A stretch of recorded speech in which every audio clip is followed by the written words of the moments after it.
नमस्कार साथियों, स्वागत है आपका सिविल लक्ष्य अकेडमी के Chhattisgarh daily current affairs programme में।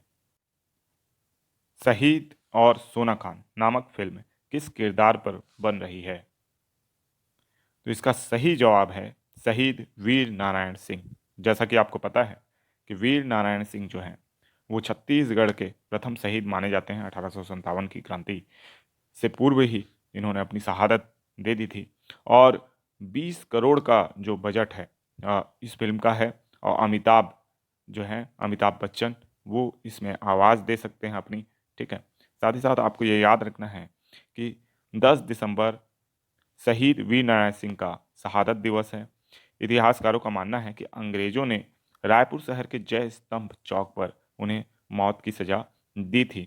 उन्होंने जो अकाल पीड़ितों की मदद करने के लिए माखनलाल नामक व्यापारी के जो गोदाम से अनाज छीन कर या लूट कर जो गरीब हैं उनमें बंटवाया था, या जनता है उनमें बंटवाया था। ये खुद सोना खान के जमींदार थे। इनके ऊपर जमींदारी का भार था और अपनी जनता की रक्षा करने के लिए इन्होंने ऐसा किया था, जो कि एक बहुत ही बहादुरी और साहस भरा कदम था। लेकिन अंग्रेज़ों को ये रास नहीं आया और अंग्रेज़ों ने इनको जो है जेल में डाल दिया। वहाँ से ये फरार हुए, अंग्रेज़ों के खिलाफ विद्रोह किया और अंततः इनको गिरफ्तार कर फांसी की सज़ा दे दी गई थी। नेक्स्ट क्वेश्चन है, G20 समूह की चौथे वित्तीय कार्य समूह की बैठक का आयोजन सितंबर 2023 में किस राज्य में किया जाएगा? इसका सही जवाब है छत्तीसगढ़ में। तो G20 समूह की बैठक अगले साल छत्तीसगढ़ में आयोजित की जाएगी। मुख्यमंत्री भूपेश बघेल ने साझा की है ये जानकारी। और चौथे वित्त कार्य समूह की बैठक जो है वो सितंबर 2023 में, जो कि छत्तीसगढ़ में आयोजित की जाएगी। प्रधानमंत्री ने G20 की अध्यक्षता की तैयारी को लेकर यह बैठक की।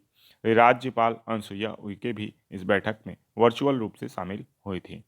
भारत के सभी राज्यों के कुल 56 स्थानों पर 215 बैठकें आयोजित की जाएंगी। ठीक है।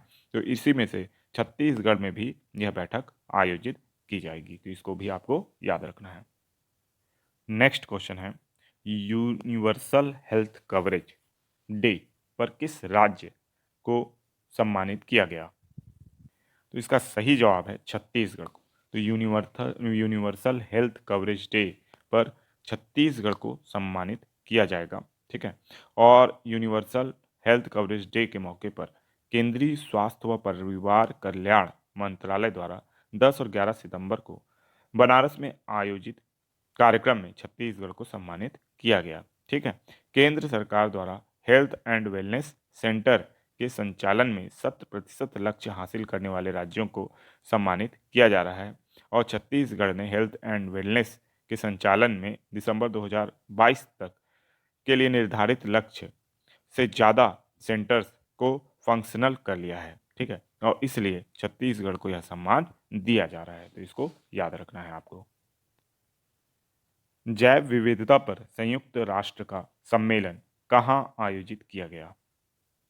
तो इसका सही जवाब है मॉन्ट्रियल, कनाडा। तो जैव विविधता पर संयुक्त राष्ट्र का सम्मेलन जो है वो मॉन्ट्रियल, कनाडा में आयोजित किया गया है। तो इसको भी आपको याद रखना है। और ये है कोप 15 यानी कोप 15 के नाम से ये जाना जा रहा है। ठीक है। और जैव विविधता पर संयुक्त राष्ट्र सम्मेलन, जिसे पार्टियों का सम्मेलन के रूप में जाना जाता है, 7 दिसंबर 2022 को मॉन्ट्रियल, कनाडा में शुरू हुआ। 2 सप्ताह तक चलने वाले इस सम्मेलन ने मूल रूप से अक्टूबर में कुमकिंग, चीन में आयोजित किया जाना था। लेकिन चीन में कोविड की स्थिति के कारण मॉन्ट्रियल, कनाडा में इसे स्थानांतरित किया। ठीक है। यह COP 15 का दूसरा भाग है। पहले भाग की मेजबानी चीन ने 18 अगस्त 2015 को वर्चुअली की थी। ठीक है। ये सारी जानकारी आपको याद रखना है।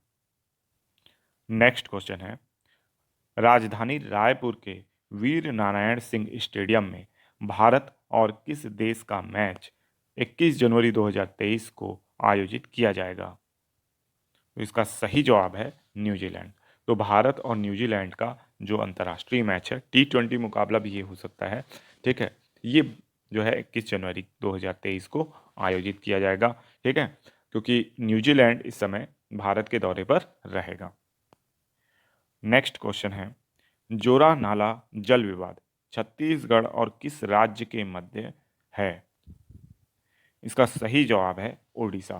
तो जोरा नाला जल विवाद जो है ये छत्तीसगढ़ और ओडिशा राज्य के मध्य है। 2003 में 50-50% पानी की के बंटवारे को लेकर छत्तीसगढ़ और उड़ीसा ने सहमति बनी थी, लेकिन वर्तमान में छत्तीसगढ़ में बहाव कम हो गया है इसका। इसके कारण इंद्रावती का जो जल स्तर है वो प्रभावित हो रहा है, क्योंकि जोरा नाला का जो जल है वो इंद्रावती में आता है। इंद्रावती की ये सहायक नदी या नाला बोल सकते हैं। ठीक है, तो इसको याद रखना है कि ये विवाद किसके किसके मध्य उत्पन्न हो गया है, तो उड़ीसा और छत्तीसगढ़ के मध्य। नेक्स्ट क्वेश्चन है, हाल ही में दुनिया का सबसे तेज दोहरा शतक किसने लगाया है? तो इसका सही जवाब है ईशान किशन ने। तो ईशान किशन ने जड़ा है वनडे क्रिकेट इतिहास का सबसे तेज दोहरा शतक।